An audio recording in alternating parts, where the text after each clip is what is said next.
सम्पूर्ण साथीहरुमा नमस्कार। यो भिडियोमा हामी DHIS2 मा पहिला दर्ता भएको सेवाग्राहीलाई खोजेर कसरी सेवा दिने भन्ने विषयमा हेर्छौं।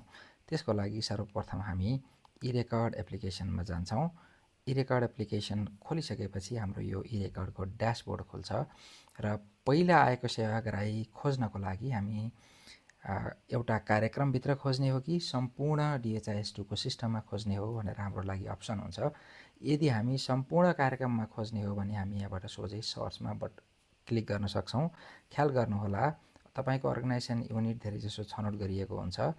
अर्गनाइजेसन युनिट छनौट गरेपछि यहाँ सर्च भन्ने मात्रै अप्सन आएको छ। यहाँ ड्रप डाउन अथवा सानो एरो छैन।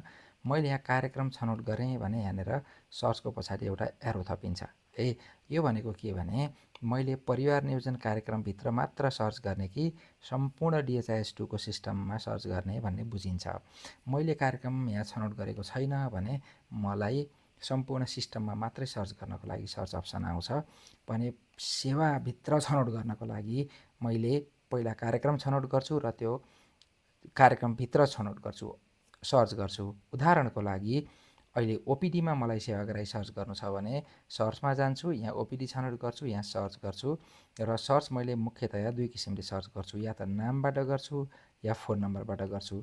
धेरै जसो हामी सेवा दिने समयमा अथवा दर्ता गर्ने समयमा फोन नम्बर लिएका हुन्छौं सेवाग्राहीको, त्यसले गर्दा हामी अभ्यास चाहिँ फोन नम्बरबाट सर्च गर्ने अभ्यास गर्छौं भने कहिलेकाहीँ फोन नम्बर छैन, फोन नम्बर दर्ता नगरेको सेवाग्राही गर्दैछौं भने हामी नामबाट सर्च गर्दैछौं।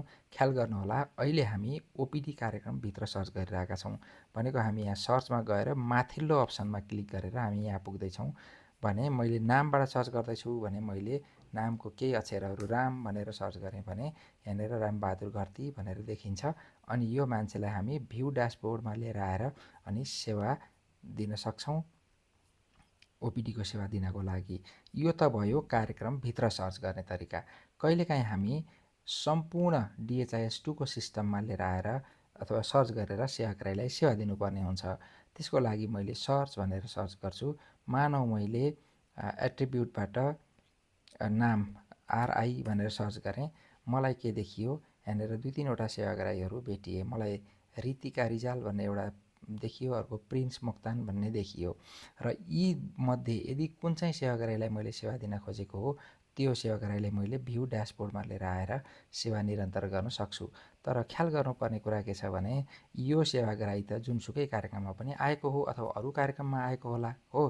भ्यू ड्याशबोर्डमा मैले लगेँ भने अब मलाई यसले के दियो, अब प्रिन्सलाई कुन सेवा दिने हो छनौट गर भनेर मलाई यसले सोध्यो भने मैले प्रिन्सलाई ओपीडी सेवा दिनको लागि प्रिन्सलाई ओपीडी सेवामा राख्ने हो भनेर फेरि सोध्यो। किनभने प्रिन्स यहाँभन्दा अगाडि ओपीडी सेवामा छैन भने मात्र यस्तो अप्सन आउँछ।